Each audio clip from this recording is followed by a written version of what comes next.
Hello everyone.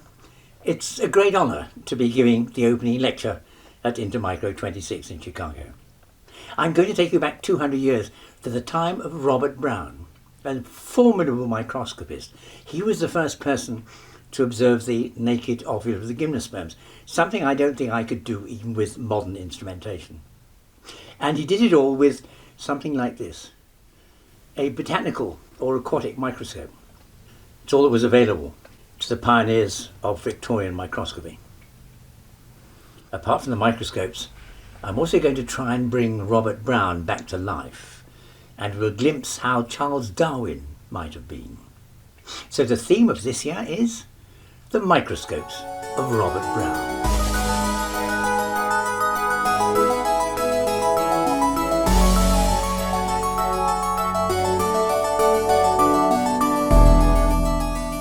Robert Brown was probably one of the greatest microscopists we ever knew. His career was launched by Sir Joseph Banks. In 1766 he went on a natural history expedition to Newfoundland and Labrador. He took part in Captain Cook's first great voyage of 1768 to 71. He went to Brazil, Tahiti, and had 6 months in New Zealand and Australia, and came back to Britain to immediate fame. Sir Joseph was president of the Royal Society in London for over 41 years. And in 1776, the year that the United States was founded, he bought 32 Soho Square. That's on the far right-hand side of this square. By the way, this is central London. The names of the streets on this old map are more or less the same, but please note, Highgate is just a little wooded hill in the distance, and Hampstead is another one, both now, of course, heavily developed districts, almost in central London. Described here as founder of the Royal Society. No, he wasn't. He was president of the Royal Society for 41 years, but he didn't found it. And this, old and young, is Robert Brown. Born in 1773 in Montrose in Scotland, he studied medicine but didn't graduate. And in 1801 he went with Matthew Flinders to Australia. He was president of the Linnean Society from 1849 until he died in 1858. On a visit to London in 1798, Robert Brown met Sir Joseph Banks, who was so impressed that he appointed him his personal assistant. He gave him the right to live in the premises in Soho Square for the rest of his life. It opened the door of London academia to Brown and gave him the chance to make great advances in the scholarship of scientific botany. This book contained Brown's first major publication. It came out 200 years ago, and in it he wrote eloquently, describing this expedition in mellifluous detail. Well, this is what 32 Soho Square looked like at the time. It hasn't changed very much today. 20th Century Fox had the premises on the left. The building was completed in 1938. But the original building had this magnificent library. It moved to the Linnean Society in 1857, and the room today is remarkably similar to how that one was in Soho Square. And it's at the Linnean Society that I have done much of my research, in Robert Brown's original microscope. It wasn't always held by the Society. It was brought back in 1922 when Miss Ida Silver wrote a letter. She had inherited this antique relic from her father and had no use for it. And Miss Silver kindly donated it to the Society. In 1932 there was going to be a centenary of Robert Brown's discovery, and yet the Society didn't think very much of what they found. They said a microscope is little more than a dissecting microscope. And indeed, this kind of microscope, here is one example on display in the museum, they were neglected and regarded as second-class instruments, surely incapable of major scientific development. This is what Brown's microscope looked like in its box when I first saw it. Old, dirty and discoloured. When the Festival of Britain was held in 1951, the organisers wanted to show it as an important scientific relic, but the Society wouldn't agree. They said, no, you can't have that, it's really of no great importance. Professor Irene Manton, who was the first woman president of the Linnean Society, wrote, its condition is not very good and minor repairs are needed. So, about 40 years ago, I attended to that, and that's how the microscope looked after it was painstakingly restored to working condition. It's a delightful little instrument, and packs down into that box for easy transportation. I published an account in Microscopy in 1982 detailing exactly what the microscope was like. And when you took it apart, you could see how very carefully and meticulously it had been constructed. The highest magnification lens, the little one on the left, magnifies 170 times. The largest lens, a macro lens of 10 times magnification. But the microscope was an absolute joy to use, and it would incline to make life easier for the observing microscopist.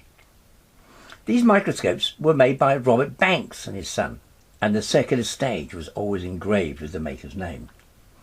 Here's one you can just glimpse that it says, "Instrument Maker to His Majesty." That was King George IV, formerly the Prince of Wales until he came to the throne in 1820.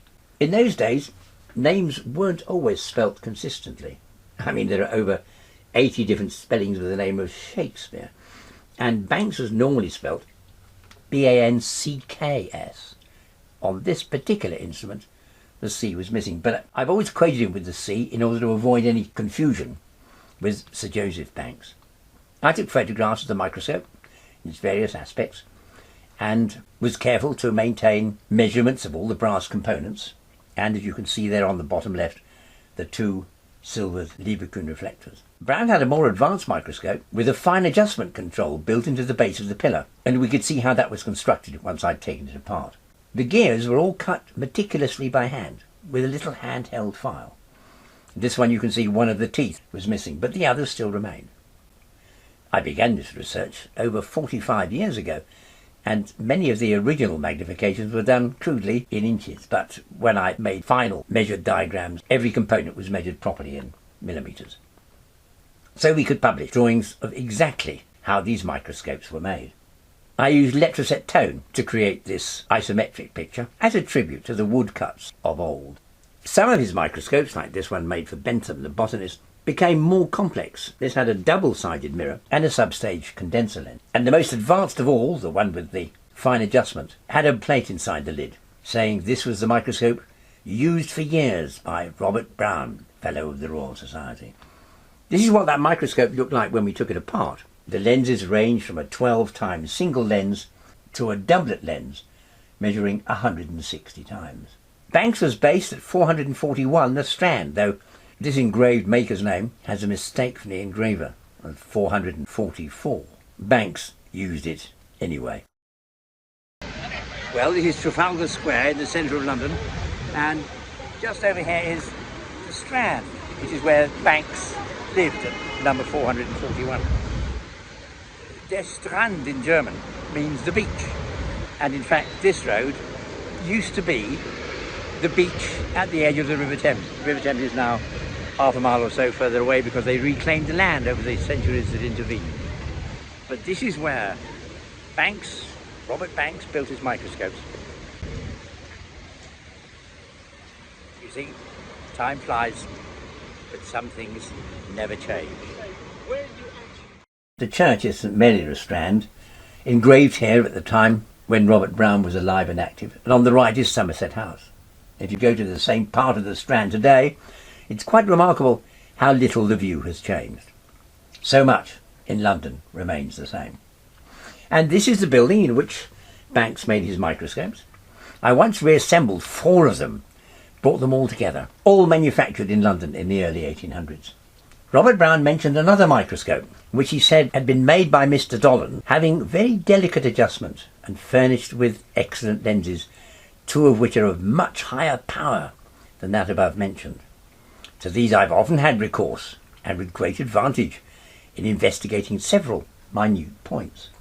Now, Heslop Harrison, who used to be the director of the Royal Botanic Gardens in Kew, he once insisted that the microscope in the Kew Museum, that's the one with the fine adjustment, agrees with the description given by Brown of his Dollond instrument. Now, that cannot be the case, can it? Because that one was marked as being made by Banks and not by Dollond. That really can't be right. But there is a Dollond microscope over in the Netherlands. This one, described as een Microscope van Robert Brown. In other words, a microscope of Robert Brown's. Well, that posed a problem because, as far as we know, Brown had no connection with the Netherlands and no reason to go there. He certainly had no colleague to whom he might have given a microscope, so I went to Utrecht to have a look at it.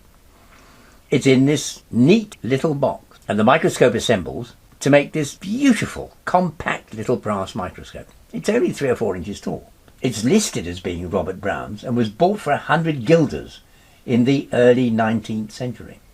The lenses magnify 185, 330 and 480 times, according to the literature. It had a beautiful fine adjustment and was a true pocket microscope. Sadly, when I came to examine it, the highest magnification lens of all was now missing. But it was beautifully made and would be a joy to use today. Now, I couldn't see how this was a microscope of Robert Brown, so I asked Peter Hans Kilstra, who was the director of the Science Museum at the University of Utrecht, if we could possibly have a look at the handwritten ledger which had recorded this microscope. When I had a look, I noticed something extremely interesting. It's the second of those entries. A doublet microscope, it says at the top, and underneath, one ditto, but have a look at this word. It is not of Robert Brown's at all. Folgens Robert Brown, following Robert Brown. It was like Robert Brown's microscope and never belonged to him. Problem solved. But who was Brown? What was he like as a person? This is all we have. This striking marble bust of the mature Robert Brown in the Linnean Society was carved in 1860 by Peter Slater of Edinburgh. And every time I look at it, I think I can see the man. But what was Brown actually like? I asked Dola AI to reimagine this bust as a Scottish botanist. And this is what Dola did. Now, it doesn't look much like Brown, although it's certainly Scottish. So I'm afraid Dola on its own didn't really work. I had to use Dola AI, ChatGPT, Grok, and Photoshop to put a little realism back into this striking representation of the mature Robert Brown. And this is what we came up with. This could be what Brown looked like. Indeed, this is like a colour photograph, but we can put life into it as well if you wish. And imagine that we're confronted with this man. Indeed, we can even bring him back to life. These illustrations are exquisite. The detail on the diamonds is remarkable. A true labour of love by the botanist yesteryear. We can even fantasize about him at work, surrounded by the plants he loved. It was with this microscope that I first observed the areola, the cell nucleus as we now call it. This is orchid epidermis under Brown's microscope with 3 stomata showing, and inside each of those epidermal cells you can quite clearly see the nucleus. Under the highest power lens of all, this is the view you get. There's no mistaking that Brown could see the nucleus, in spite of the fact that the Linnean Society was convinced that this was nothing more than a simple, lowly dissecting microscope when it was given to them back in 1932. These studies actually earned a prize at Intermicro from Tony Havix. I was honoured to receive it. Some years ago I proposed to the BBC that we might perhaps make a series about the cell and its discovery, and they decided to go ahead with the series, though without my involvement. Adam Rutherford told the story, and he went down to Kew Gardens to see if he could observe what Brown had seen 200 years ago. Now, I'm going to try and see what was so important using Brown's own microscope. This is the actual microscope. Brown noticed a distinctive shape within each cell. It was a turning point in science. He called it the nucleus. This is what the BBC broadcast. They decided to make their series without my involvement, so it was also without my experience of using early microscopes, and their 6-figure budget couldn't compensate for their lack of technical expertise. This is how I observed the same orchid tissue with the same microscope and the same lens. During the following year, Robert Brown became preoccupied by the ceaseless movement of tiny particles he observed within living cells. It's a phenomenon we now call Brownian motion.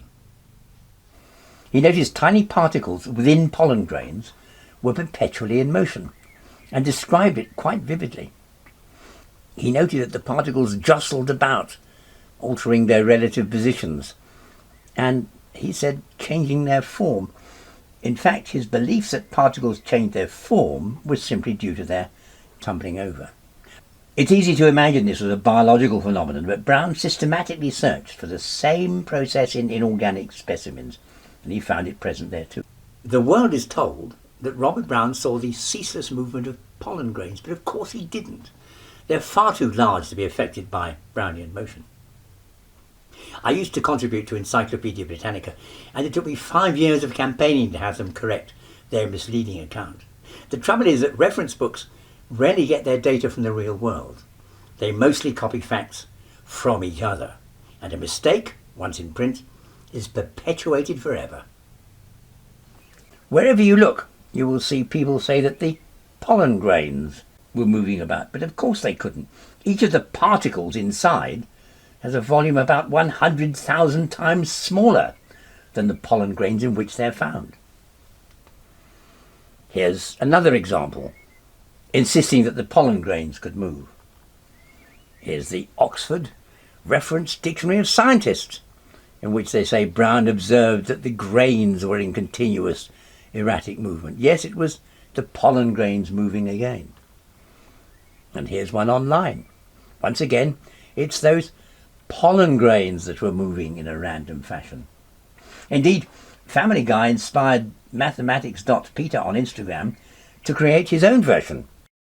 Peter, I saw this animation of particles jittering around randomly. Is that real science or just some trippy math art? It's real. It's called Brownian Motion, named after Robert Brown, who noticed pollen grains jittering in water back in 1827. And in math? In math, Brownian motion is a continuous time stochastic process, specifically a limit of random walks as the time steps and jump sizes go to zero. Where does this show up? It's foundational in stochastic calculus, used in finance to model stock prices, in physics for diffusion, and even in machine learning for things like event dynamics. So, from jittery pollen to financial markets? All from one model. That's why Brownian motion is one of the most important processes in probability theory. All right. This one definitely goes on the deceptively deep list. Follow for more math that looks random, but isn't. A detailed mathematical appraisal based on a fundamental misunderstanding of the basic science. Those voices were both sampled from Family Guy, of course, both by Seth MacFarlane, the programme's founder, who is said to have based his enunciation of Stewie on the English actor Rex Harrison. An Iraqi physicist, Jamil al-Khalili, better known as Jim, broadcast in 2007. It's still available online. He too showed that pollen is supposed to jump about. Nobody ever looked to see if it did, of course. They just repeated what all the other books had said. In 1827, a Scottish botanist called Robert Brown sprinkled pollen grains in some water and examined it through a microscope. What he found was really strange because instead of the pollen grains floating gently in the water, they danced around furiously, almost as though they were alive. Now, while this so-called Brownian motion was strange, scientists soon forgot about it. They found it mundane, even boring. I mean, who cared if the pollen jiggled about in the water? For nearly 80 years, Brown's discovery remained a little-known scientific anomaly. Then, Einstein changed everything. His argument was simple. The pollen will only jiggle if they were being jostled by something else. So Einstein said that the water must be made of tiny atom-like particles, which themselves are jiggling and are continually buffeting the pollen. If there were no atoms, then the pollen would stay still. And here is what Curiosity Stream has to make of it. These are pollen particles suspended in water, as seen under a microscope. Notice how they jiggle around. The story begins in 1827, when Robert Brown was hired by the British Museum to help form their new botany department. One day, Brown wanted to look at some pollen under the microscope, so he put a drop of water on a microscope slide and added pollen to it. Like always, the pollen wiggled and vibrated in the water, but for the first time, Brown wondered, why? Now, of course, these aren't pollen grains. They could possibly be, what, starch particles? Pollen is very different to this. It's isodiametric. This is brassica pollen. Pollen is also intricately sculptured. Nothing at all like what that online resource claims to show. This is an animated GIF sequence of what I observed on a television screen 40 years ago. I fear we didn't have the technology that we have today. I published my account in Nature. It solved the problem once and for all. Brown had observed the movement in Clarkia pollen, and I published an account of that for the Institute of Biology. So at last we had evidence that Brownian motion was caused by visible particles being jostled by invisible atoms. And that really is not quite as novel as you might think. Lucretius, who lived 99 to 55 BC, published a manuscript, De Rerum Natura, on the nature of things, published about 60 BC. He had noticed tiny dust particles jiggling in the air, if you look very closely. And how did he explain it? Why, he said, it originates with the atoms which move of themselves spontaneously. Then those small compound bodies that are least removed from the impetus of the atoms are set in motion by the impact of their invisible blows, and in turn cannon against slightly larger bodies. So the movement mounts up from the atoms and gradually emerges to the level of our senses. They are 60 years BC. Lucretius came up with the explanation that we regard as modern. This is what Brownian motion looks like under the microscope. Small particles are perpetually in motion.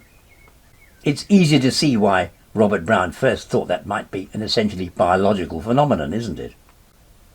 This is how I first observed with Robert Brown's microscope.